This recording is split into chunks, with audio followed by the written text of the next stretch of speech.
Welcome to another edition of the Big News Roundup. I'm Bill Thomas, and here's what's happening right now. Governor Tim Walz calls for American taxpayers to compensate immigrant-run businesses for their economic losses due to the recent ICE surge in Minnesota. Congresswoman Ilhan Omar under fire once again after making a number of new and controversial comments regarding President Trump, Somalia, the Minneapolis agitators, and more. And a familiar journalist on CNN insults thousands of federal officers by insinuating they're losers who only got their jobs because they couldn't make it anywhere else. Also, President Trump makes a critical decision concerning the deployment of U.S. military forces to the Middle East.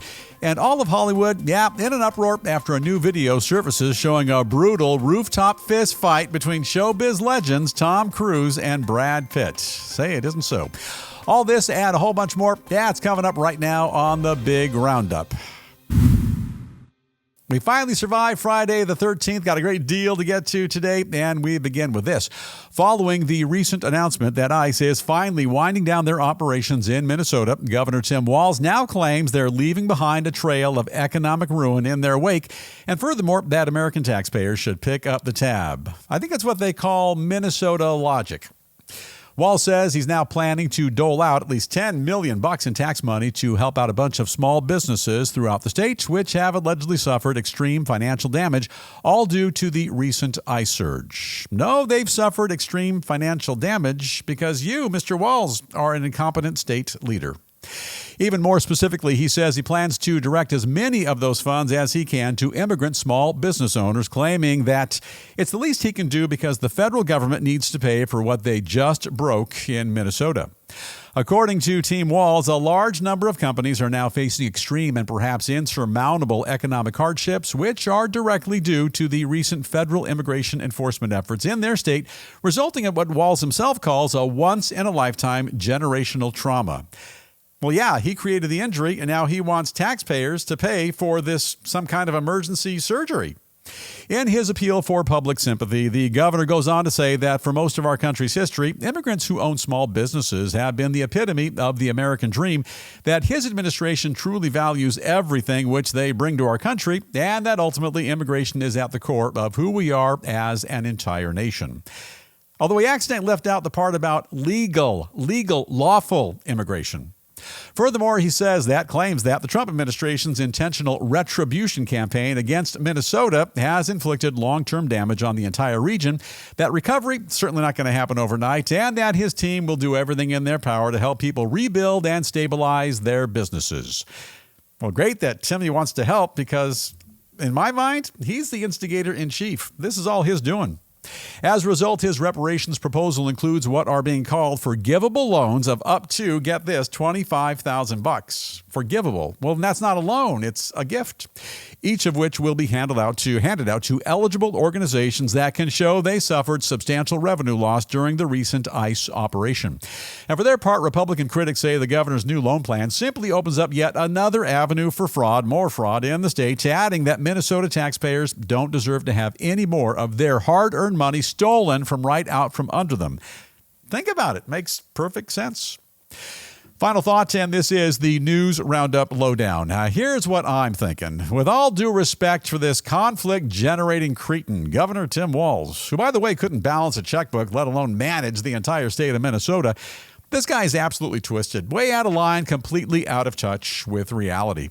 And to begin with, to my understanding, if you run a business and you knowingly hire illegal immigrants, then you're committing a crime under federal law, and you face potential criminal penalties, including, I would imagine, some time in jail, in the joint.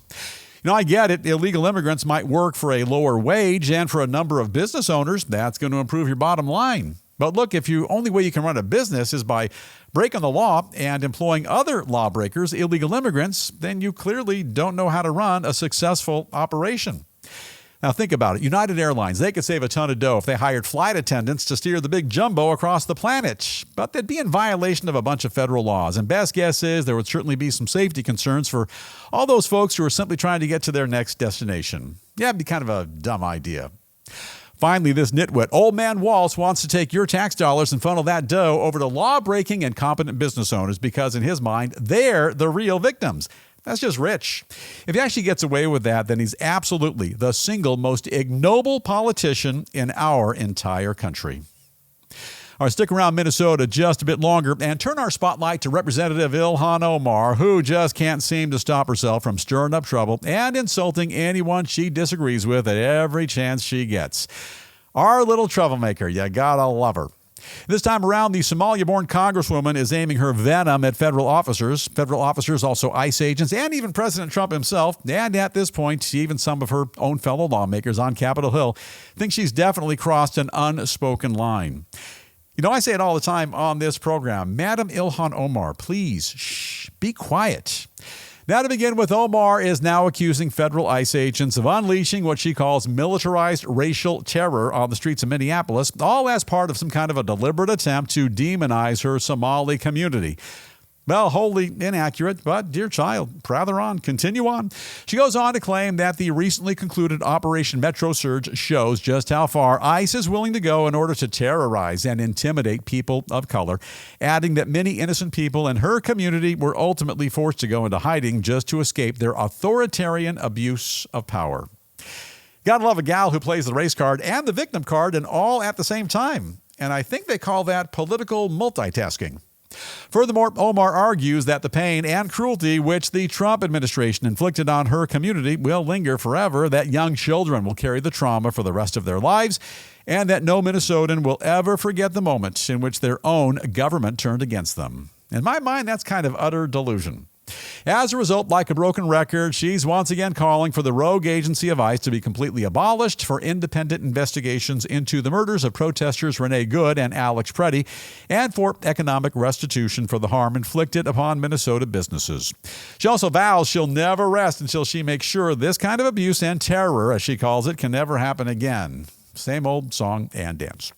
Meanwhile, earlier this week, Omar threw a complete tantrum after President Trump doubled down on his claims that fraud in her home state could ultimately reach up to $19 billion. Last I heard it was 9, but 19. Long as there's a 9 somewhere in that mix.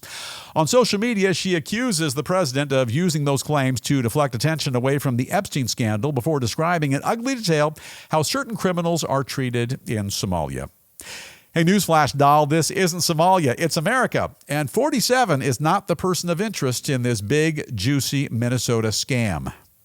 In response, furious House Oversight Chairman James Comer now says that Omar is probably the one person in all of Congress who definitely needs to keep her mouth shut. I always say that. He also goes on to say that if she likes Somalia so much, she should simply go back there. Yeah, Somalia, sunshine, blue skies, fine living. Final thoughts, and this is the News Roundup Lowdown. This is nothing other than Mama Warbucks looking for more attention. What about me? Don't forget about me. I need to be heard. Look, we hear you, honey, but honestly, the country is tired of you. We're bored by your rhetoric, and we still want to know how you got all rich and junk, and seemingly overnight. Yeah, we haven't forgotten about your lovely $30 million windfall, Buttercup. And you can buy an awful lot of chocolate for that for Valentine's Day. And don't forget about your News Roundup crew. We dig chocolate as well.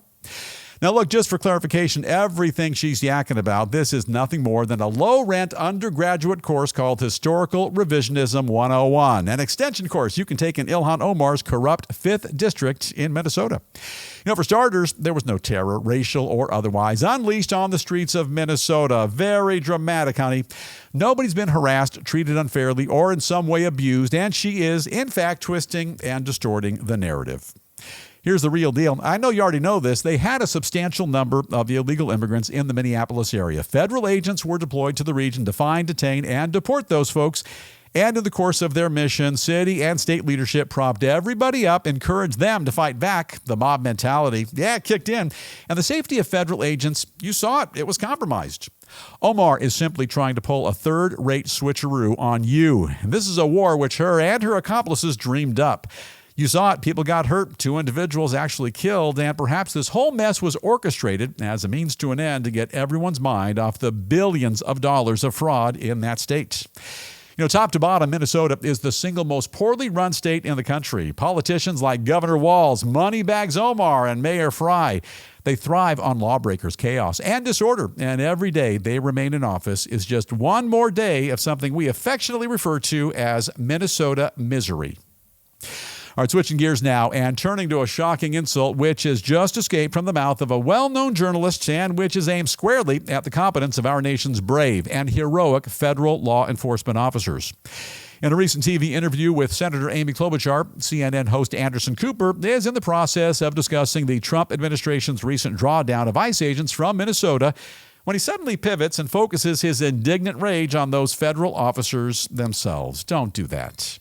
He begins his inflammatory diatribe by saying that because all the agents wear masks, the American public has no idea who they really are. In a nutshell, then basically calls them all a bunch of losers and flunkies who are only working for federal law enforcement because apparently they couldn't get a job anywhere else. Might I counter, little Andre Cooper Anderson only works at CNN because he'd never cut it in law enforcement. Cooper adds insult to injury by further claiming that these unqualified officers are so incompetent they probably couldn't make it on either a police force or in the military. Might I counter, take two. Cooper couldn't make it on a senior citizen pickleball team. Watch your step there, Anderson. Additionally, he goes on to say that while some of them have obviously been serving our nation for a long time, thousands of others likely have a mere 47 days of training in honor of our 47th president. And that when it comes down to it, they ultimately have to be deployed, I suppose, somewhere. Now, for her part, Amy Klobuchar, essentially agrees with Cooper, and she accuses the Trump administration of adding $75 billion to the federal budget to make ICE bigger than the militaries of many foreign countries, and then intentionally setting them loose on cities throughout our entire nation. That was a brilliant observation from a failed presidential candidate. A final thought, and this is the big news roundup lowdown, and a couple of thoughts. First up, and regarding little boy Cooper, interesting narrative coming from a second-rate talking head on a failed cable TV news network called CNN, the Crybaby News Network. Yeah, they hire a bunch of low-rent liberal loons like this Anderson Cooper fella to cry incessantly and whine about how horrible the world is. Look, to begin with, this little guy really wants to put his big boy pants on. I get that and be a big-time TV journalist, but just a drop of research, man. Young Mr. Cooper, he claims that thousands of our nation's federal immigration officers couldn't make it on the police force or make it in the military. Well, here's the thing. Brother Cooper has no idea what their background of each federal officer is, so that's kind of an ill-informed, ignorant comment, and he'd do well to take some time and maybe interview some of those officers. Might find out that many of them have an extensive background in law enforcement, and that many of them even have advanced degrees. There's also this. Hey, Anderson Cooper, so you know, the smart money says absolutely any federal immigration officer would make it on any police force long before you would. So in my mind, ease up on the rhetoric there, tough guy. And over to Minnesota Senator Amy Klobuchar. Yeah, she's part of the story. She's kvetching about too much money being spent on ICE operations in Minnesota, and she's absolutely right. I'm agreeing with Klobuchar. Unfortunately, her state is so poorly managed and riddled with fraud, theft, corruption, illegal immigration, crime, and more that the federal government had to come in, do their job that the state wouldn't do and couldn't do, and then doll things up just a bit. In other words, her state ran up a bill that they couldn't pay, and yeah, the feds to the rescue. They covered the tab. You're welcome, Amy Cakes. Oh, one more thing, Madam Klobuchar. The money spent on federal law enforcement activity in your struggling state, it's a drop in the bucket compared to the $9 billion worth of fraud reported in your state. Now, why aren't you complaining about that? Well, maybe it just kind of slipped her mind. All right, moving along to an alarming revelation concerning China's long-term six wars plan to ultimately invade, conquer, and take over at least half a dozen foreign countries. According to reports, the Chinese Communist regime is already setting their sights on recovering a bunch of territories which their country previously lost throughout their history, beginning with, of course, as you know, Taiwan, which they want to take very rapidly. However, China's belligerent six wars plan doesn't end there. Taiwan's president warns that if his country ever falls, the arrogant communist regime will immediately become even more aggressive, adding that both Japan and the nearby Philippines are likely to wind up as Beijing's next targets. Meanwhile, the report claims that after pausing for a small break to assess the effectiveness of their military, China would then spend the next several decades reconquering a bunch of other territories, including parts of India, Outer Mongolia, Russia as well, and more. Look, America, you'd do well to keep a keen eye on all that China is doing. Now, some additional headlines we're also keeping a very close watch on here in the News Roundup newsroom. First up, President Trump orders the largest aircraft carrier in the world to sail from the Caribbean Sea to the Middle East as he continues to weigh the possibility of actually taking military action against Iran. In the meantime, according to reports, Tehran has been actively refortifying an underground complex at one of their country's key nuclear facilities as ongoing negotiations between our two nations remain tenuous at best. Moving along, funding for the Department of Homeland Security set to run out as lawmakers on Capitol Hill struggle to reach a bipartisan deal which would help avoid another partial government shutdown. And among the agencies which could soon be impacted, you don't want to hear it, but it could happen, ICE, also FEMA, TSA, here come those airport delays and cancellations, the Coast Guard, and a bunch more. Also in Arizona, authorities are becoming increasingly desperate as the search for Today Show host Savannah Guthrie's missing 84-year-old mom, Nancy, stretches into a third week with few reliable clues, also growing rewards, and a number of alleged ransom emails, all wreaking havoc on this very important investigation. All right, now a quick gander at a bit of showbiz news before we head out for the weekend. And we'll kick things off today in Hollywood, California, where the movie industry's top players have all worked themselves into a lather after an Irish filmmaker releases a shocking video featuring brutal hand-to-hand combat between screen legends Tom Cruise and Brad Pitt. Wow.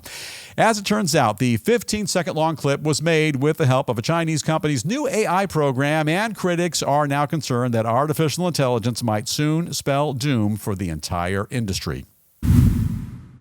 Here's the bottom line. I've seen the video, but I'm not 100% convinced that it's one of those phony AI things. In fact, there's a vicious fake news rumor going around town right now, which I'm just now getting started, that says Tom Cruise claims he's a better-looking guy and a better dancer than young Bradley, and that's what led to the pretend fisticuffs.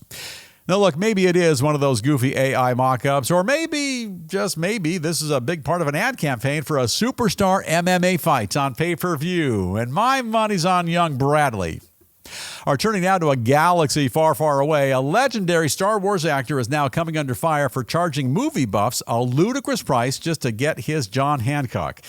Appalled critics say that whenever he appears at one of those sci-fi convention kind of things, Luke Skywalker himself, also known as Mark Hamill, now asking his biggest fans to shell out up to $700 for his autograph. And they say that moving forward, his new motto should be, "May the fleece be with you." Now, I get that. Hey, look, I'm a starstruck kind of fella, and to be honest, hundreds of dollars for an 8x10 autograph photo from a guy who was in a space movie that came out half a century ago sounds like a heck of a bargain to me.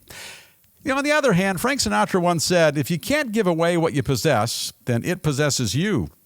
So, hey, Mark Hamill, you're a dope. You're a greedy dope. If someone digs you enough to want your goofy little autograph, then sign the picture and say thank you.